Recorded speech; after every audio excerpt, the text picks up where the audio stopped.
let's talk about a surge of 70% in will writing during lockdown, but most have not shared plans with loved ones, which could lead to major legal headaches further down the line. This is research conducted by the Co-op. Delighted to welcome Jeff Brazier, TV presenter, life coach and author of the Grief Survival Guide. Jeff, welcome to the show. Thanks very much for having me, Mark. It's a really interesting subject, and it's just really interesting that there's been such a surge. It's not entirely unwarranted, simply because we've had the amount of time available to us to think about our own mortality and the things that we've been putting off that we want to get round to doing. Hence the reason why so many people are now doing their wills. But it's not just loved ones they're not talking to. It's actually the people that they're appointing the executor that they're not having the conversation with. So you can imagine that's quite a job to bestow on someone to then not actually tell them about it, Mark. And I don't think, do we, Jeff, that we need a pandemic to remind us that we're mortal. Unfortunately, at any moment we could, suffer some kind of unexpected scenario. And therefore, you know what I mean? We don't like talking about it. It's a very sad subject. But if you really love your family, it's probably best to make these preparations.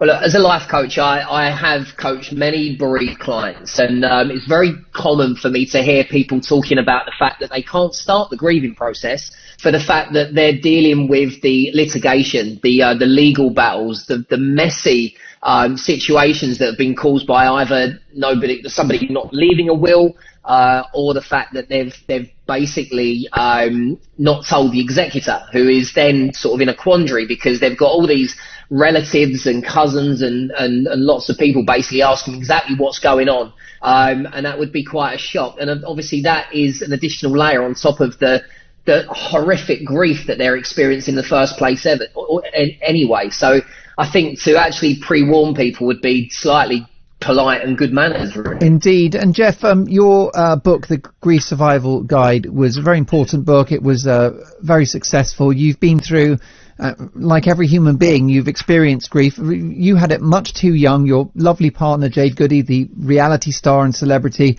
you had children together, and you lost her many, many years before we should have lost her. And therefore, this is, for you, very personal, I would have thought.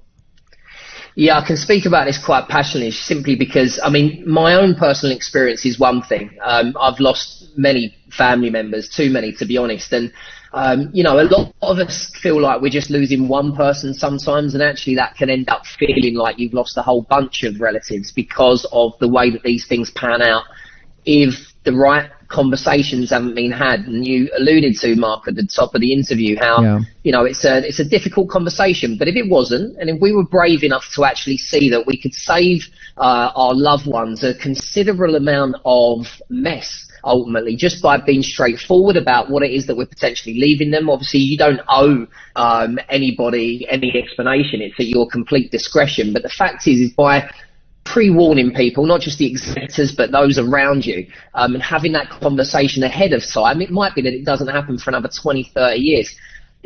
People talk about a relief that they experience through having had those discussions, whereas if we put it off, I think that's quite a gamble for us to take. Now, absolutely right. We salute you for this campaign. I know you're working with the Co-op, who do great work when it comes to this.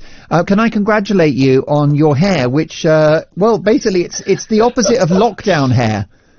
The hair you're rocking at the moment is proper kind of the good old days, pre-pandemic. It's kind of standing up, it's smart, it's slick, you're dressed in a rather fancy shirt. So we're going to be talking in a minute about whether people have let themselves go during lockdown. You clearly have had a good lockdown, Jeff. No, I let myself fully go, and in fact I embraced growing a beard for the first time in my life. It was amazing, but then I had to cut it off for work, and then I grew it back, and it just didn't feel the same, Mark, to be honest. So I'm now back to my ice gem looking hairstyle and cleanly shaven, and probably looking a little bit younger than I deserve to. Well, listen, you're getting it done, and it is a great campaign. Co-op Legal Services, just Google that. cooplegalservices.co.uk. Thank you very much. Happy days. Keep up the good work, Jeff. Let's speak again. You take care, and best wishes to your family. Okay, folks, time for this. The Hit List on Talk Radio. I'm very excited. I'm very excited. I'm very excited.